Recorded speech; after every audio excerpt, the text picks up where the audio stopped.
새벽 2시 서울 강남의 뒷골목 혹은 홍대의 어지러운 넌사인 아래 우리는 여전히 깨어있는 수많은 영혼들을 목격합니다. 차가운 소주잔에 맺힌 물방울처럼 위태롭게 흔들리는 남자들. 그들의 스마트폰 화면은 수십 번 켜졌다 꺼지기를 반복합니다. 답장은 오지 않습니다. 혹은 그토록 기다리던 답장이 왔음에도 그 내용은 그가 기대했던 따스한 온기가 아닌 예의 바르지만 뼈가 시린 거절 혹은 의미 없는 이모티콘 하나일 뿐입니다. 당신은 생각합니다. 도대체 무엇이 잘못된 것일까? 나는 그녀에게 헌신했습니다. 그녀가 아플 때 약을 사들고 뛰어갔고 그녀가 우울해할 때 내 모든 일정을 취소하고 곁을 지켰으며 비싼 저녁과 정성스러운 선물을 바쳤습니다. 사회가, 학교가, 그리고 어머니가 가르쳐준 대로 친절하고 배려심 깊은 남자가 되기 위해 노력했습니다. 논리적으로 생각하면 이 방정식의 결과값은 사랑이어야 합니다. 내가 100을 넣었으니 적어도 80은 돌아와야 하는 것이 자본주의 사회에 그리고 인간관계의 상식이라고 믿었기 때문입니다. 하지만 현실이라는 차가운 거울 앞에 선 당신의 모습은 사랑받는 연인이 아니라 필요할 때만 찾아지는 감정의 쓰레기통 혹은 언제든 대체 가능한 호구일 뿐입니다. 이것이 바로 당신이 직면한 첫 번째 잔인한 진실입니다. 여자의 마음, 더 정확히 말해 욕망은 결코 논리의 영역에서 작동하지 않습니다. 당신이 쏟아부은 헌신을 은행 적금처럼 생각했다면 당신은 게임의 규칙조차 모른 채 링 위에 올라간 것과 다름없습니다. 욕망은 거래가 아닙니다. 욕망은 보상 심리로 얻어낼 수 있는 트로피가 아닙니다.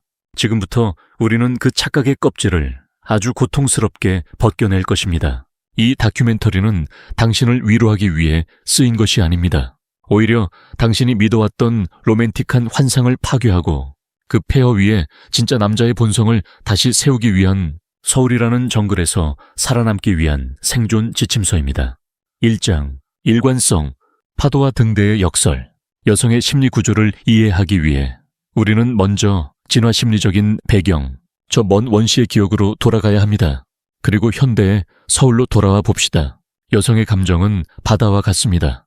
때로는 잔잔하고 아름답지만 예고 없이 폭풍우가 몰아치고 거친 파도가 일렁입니다. 호르몬의 주기, 사회적 압박, 관계의 미묘한 기류 등 수만 가지 변수가 그녀의 내면을 하루에도 수십 번씩 뒤흔듭니다. 이런 혼돈 속에서 그녀가 본능적으로 찾는 것은 무엇일까요?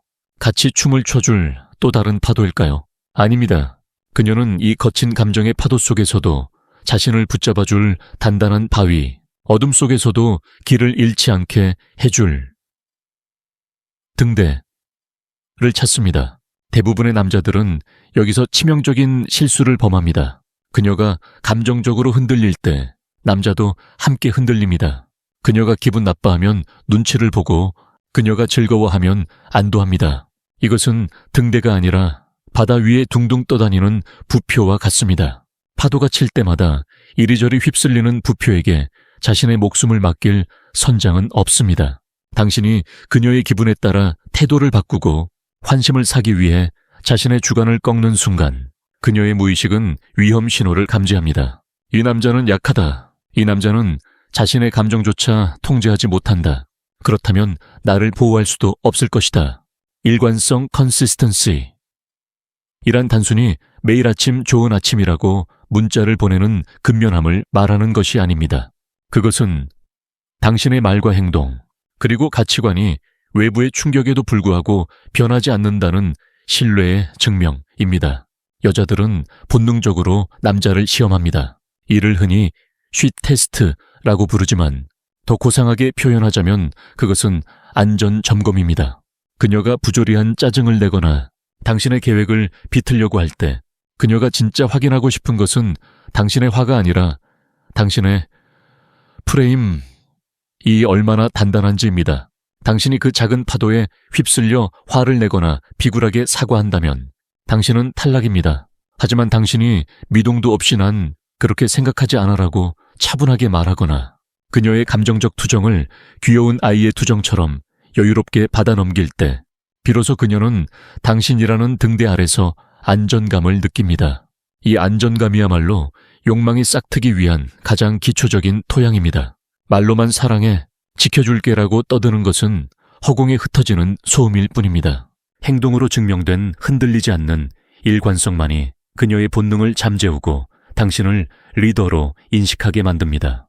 2장, 자존감과 감성지능, 내부의 요새를 구축하라. 많은 남자들이 자신감을 오해합니다. 목소리를 크게 내고 거만하게 굴고 돈 자랑을 하는 것을 자신감이라고 착각합니다. 하지만 진정한 자신감은 타인의 시선이나 평가로부터 자유로운 상태, 즉 내부의 요새가 견고한 상태를 의미합니다. 당신이 SNS에 올린 사진의 좋아요 숫자에 기분이 좌우되거나 그녀의 답장 속도에 하루의 기분이 망가진다면 당신의 자존감은 당신의 것이 아니라 타인에게 저당 잡힌 상태입니다. 여자는 귀신같이 알아챕니다. 이 남자가 내게 잘해주는 이유가 정말 나를 사랑해서인지 아니면 나에게 너는 좋은 남자야라는 확인 도장을 받고 싶어서인지 말입니다. 후자라면 그녀는 당신을 부담스러워하거나 경멸하게 됩니다. 자신의 가치를 스스로 증명하지 못하고 여자에게서 찾으려는 남자는 매력이 없습니다. 진짜 자신감은 네가 나를 싫어해도 상관없어. 나는 내가 꽤 괜찮은 남자라는 걸 아니까라는 태도에서 나옵니다. 역설적이게도 당신이 그녀의 인정에 목매지 않을 때 그녀는 당신의 인정을 갈구하게 됩니다. 여기서 감성지능 EQ로의 문제가 등장합니다. 남자들은 흔히 여자가 문제를 이야기하면 해결사가 되려 합니다. 자동차 수리공처럼 어디가 고장 났는지 분석하고 부품을 교체하려 듭니다. 부장님이 괴롭혔어 라고 하면 그럼 인사팀에 신고해라고 답합니다. 이것은 낙제점입니다. 여자가 원하는 높은 EQ는 문제 해결 능력이 아니라 감정의 파도를 읽고 서핑하는 능력입니다. 그녀는 해결책을 모르는 것이 아닙니다. 그녀는 자신의 감정이 타당하다는 것을, 그리고 당신이 그 감정을 감당할 수 있을 만큼 그릇이 크다는 것을 확인하고 싶은 것입니다. 높은 EQ를 가진 남자는 감정에 함몰되지 않으면서도 감정을 이해합니다. 그는 폭풍우 속에 있는 그녀에게 비그치게 해줄게라고 거짓말하지 않습니다. 대신 튼튼한 우산을 씌워주며 비가 많이 오네, 옷 젖지 않게 이쪽으로 와라고 말하며 묵묵히 곁을 지킵니다. 이것은 기술이 아니라 태도입니다. 자신의 감정을 완벽하게 통제하면서 타인의 감정을 읽어내는 능력.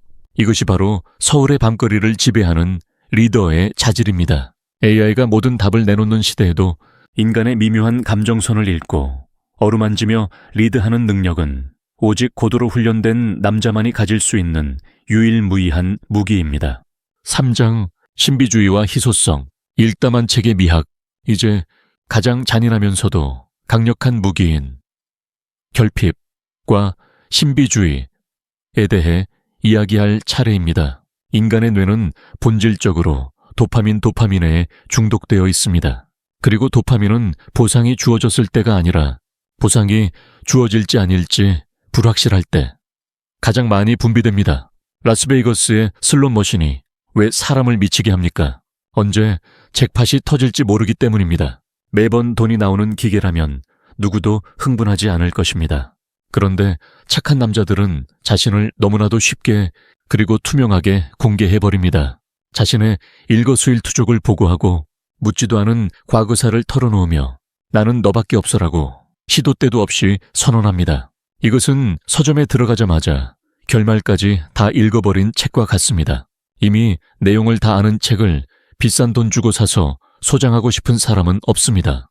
그 책은 이제 흥미를 잃고 책장 구석에 처박히거나 헌책방으로 보내질 운명입니다. 당신은 읽다 만 책이 되어야 합니다. 다음 장에 어떤 내용이 나올지 예측할 수 없게 만들어야 합니다. 그녀가 지금 뭐해? 라고 물었을 때 너 생각하고 있어라고 뻔한 답을 하는 대신 때로는 답장을 늦게 하거나 엉뚱한 사진 한 장을 보내거나 짧게 일하는 중이라고 끊을 줄 알아야 합니다. 이것은 얄팍한 밀당 기술이 아닙니다. 당신의 관심, 이 헐값에 팔리는 싸구려 전단지가 아니라 노력해서 얻어내야 하는 귀한 화폐임을 인식시키는 과정입니다. 현대사회에서 가장 희소한 자원은 시간과 관심입니다. 당신이 아무런 대가 없이 아무런 노력도 하지 않은 그녀에게 무한정 관심을 쏟아붓는다면 인플레이션이 발생합니다. 당신의 가치는 폭락합니다. 그녀가 당신의 관심을 얻기 위해 노력하게 만드십시오. 당신이 항상 그 자리에 있을 것이라는 확신을 주는 동시에 당신이 언제든 떠날 수 있는 매력적인 수컷이라는 불안감을 아주 미세하게 심어주어야 합니다. 이 긴장감, 이 불확실성이야말로 그녀의 뇌 속에서 당신을 하루 종일 생각하게 만드는 강력한 기제입니다. 그녀가 친구들과 수다를 떨 때 이 남자 대체 무슨 생각인지 모르겠어 라는 말이 나오게 만드십시오. 그 순간 당신은 이미 게임에서 이기고 있는 것입니다. 중간 점검, 심연을 들여다볼 준비가 되었는가? 지금까지 우리는 착한 남자라는 허울 좋은 껍데기 속에 숨겨진 패배의 원인을 해부했습니다. 당신이 쏟았던 일방적인 헌신이 왜 독이 되었는지, 당신의 투명함이 왜 지루함이 되었는지, 그리고 당신의 불안정한 감정이 어떻게 매력을 갉아먹었는지 뼈저리게 느꼈을 것입니다. 우리는 이제 일부의 막을 내립니다. 이것은 기초 공사였습니다. 당신의 내면을 단단한 시멘트로 다지는 과정이었습니다. 하지만 건물을 올리기 위해서는 이것만으로는 부족합니다. 이제는 그 위에서 어떻게 군림하고 어떻게 이끌며 어떻게 본능적인 수컷의 왕좌를 차지할 것인가에 대한 구체적이고 공격적인 전략이 필요합니다. 경고합니다. 이어지는 2부, 제왕의 길에서는 더욱더 불편하고 더욱더 본능적이며 사회적 도덕 교과서에서는 절대 가르쳐주지 않는 지배의 심리학을 다룰 것입니다. 야망, 남성성, 그리고 집단 심리를 이용한 선택받은 자의 전략, 이 붉은 알약을 삼킬 준비가 되었습니까? 당신이 그저 그런 좋은 사람으로 남고 싶다면 여기서 멈추십시오. 하지만 서울의 밤을 지배하는 리얼리스트가 되고 싶다면 그 문을 여십시오. 일관성과 신비주의가 당신을 방어하는 견고한 방패였다면 이제 우리는 세상을 정복할 칼을 쥐어야 합니다. 수비만으로는 경기에서 이길 수 없듯 방어적인 태도만으로는 여자를 완전히 매료시킬 수 없습니다. 이제 당신은 어둠 속의 등대에서 걸어나와 거친 파도를 헤치고 나아가는 선장이 되어야 합니다. 야망과 열정, 정복자의 중력. 새벽 3시 서울의 뒷골목 포장마차를 채우고 있는 것은 대부분 패배한 로맨티스트들입니다. 그들은 술에 취해 떠나간 여자를 그리워하며 자신의 순정을 한탄합니다. 하지만 냉정하게 말해 그들의 눈빛은 죽어 있습니다. 초점을 잃고 흐릿해진 그 눈동자에서 어떤 미래도 읽을 수 없습니다. 여자는 수백만 년의 진화를 통해 남자의 생존 능력과 잠재력을 감지하는 본능적인 레이더를 갖추게 되었습니다. 그녀들에게 목적 없이 부유하는 남자, 야망 없이 현재에 안주하는 남자는 고인물과 같습니다. 고인물은 썩기 마련이고 결국 도태될 운명입니다. 착한 남자들이 저지르는 가장 치명적인 실수는 여자를 자신의 우주 중심으로 삼는 것입니다. 너는 내 삶의 전부야. 내가 사는 이유는 너야라는 말이 낭만적일까요? 천만의 말씀입니다.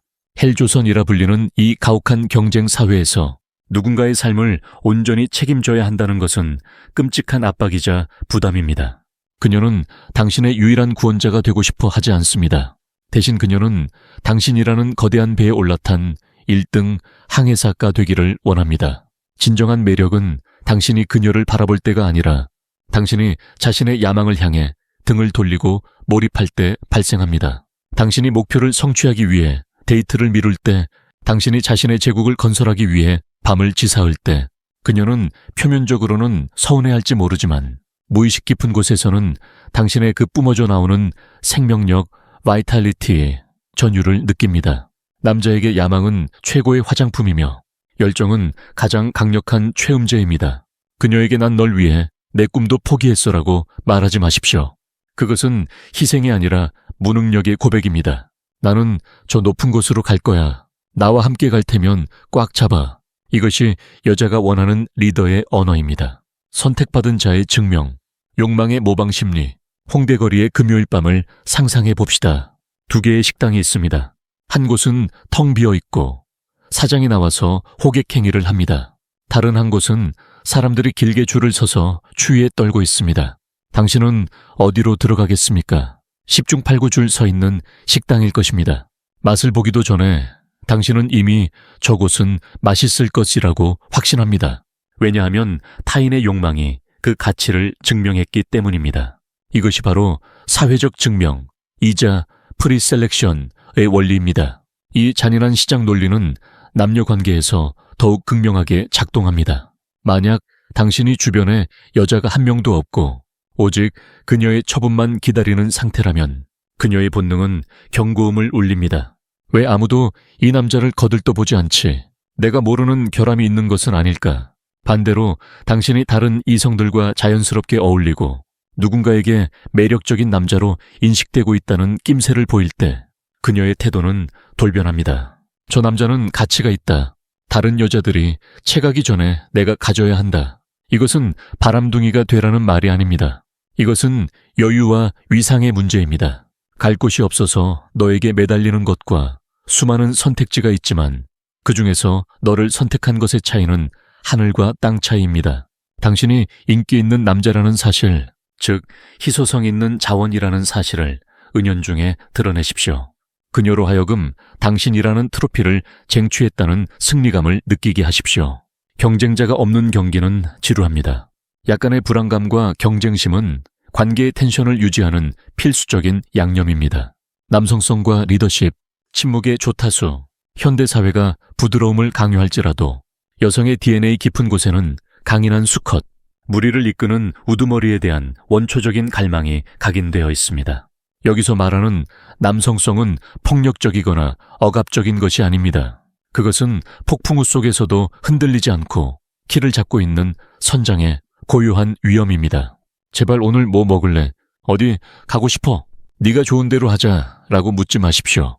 당신은 배려라고 생각하겠지만 여자의 입장에서 그것은 결정을 떠넘기는 무책임한 행동입니다. 그녀는 이미 일상 속에서 수많은 결정에 지쳐 있습니다. 그녀가 당신을 만날 때 원하는 것은 뇌를 끄고 당신의 리드에 몸을 맡기는 것입니다. 아무거나라는 대답에 화내지 마십시오. 그 대답은 나를 리드해줘라는 신호입니다. 토요일 저녁 감시에 데리러 갈게. 편하지만 예쁜 옷 입고 나와. 이렇게 말하십시오. 목적지를 비밀로 하고 핸들을 잡으십시오. 운전 중 길을 잘못 들었을 때 당황하거나 욕설을 내뱉는 것만큼 매력 없는 모습은 없습니다. 리더는 실수했을 때 변명하지 않습니다. 그저 침착하게 새로운 경로를 탐색하고 수정할 뿐입니다. 당신이 보여주는 감정의 통제력, 그리고 상황을 장악하는 결단력, 이것이 그녀에게는 최고의 안정제이자 섹스 어필입니다. 그녀가 이 남자 옆에 있으면 뇌가 편안해진다 라고 느끼는 순간 그녀는 당신에게 몸과 마음을 모두 열게 될 것입니다. 에필로그, 리얼리스트의 탄생. 우리는 이제 긴 해부의 시간을 마칩니다. 1부와 2부를 통해 우리는 착한 남자라는 허울 좋은 껍데기가 사실은 얼마나 나약하고 이기적인 전략이었는지 확인했습니다. 그리고 이제 당신은 서울이라는 정글에서 살아남기 위한 진짜 무기들을 손에 쥐었습니다. 일관성, 자존감, 신비주의, 야망, 사회적 증명, 그리고 리더십. 이 변화는 고통스러울 것입니다. 기존에 나약했던 자아를 죽여야 하기 때문입니다. 하지만 기억하십시오. 당신은 나쁜 남자가 되려는 것이 아닙니다. 당신은 세상의 이치를 꿰뚫어보고 상황을 지배하는 리얼리스트가 되려는 것입니다. 더 이상 사랑을 구걸하지 마십시오. 나비를 쫓아다니지 말고 당신의 정원을 아름답게 가꾸십시오. 그러면 나비는 저절로 날아와 당신의 어깨 위에 앉을 것입니다. 이제 문을 열고 나가십시오. 차가운 서울의 밤거리로 더 이상 엑스트라가 아닌 당신이라는 영화의 주인공이 되어 걸어 나가십시오. 게임은 이제부터 시작입니다.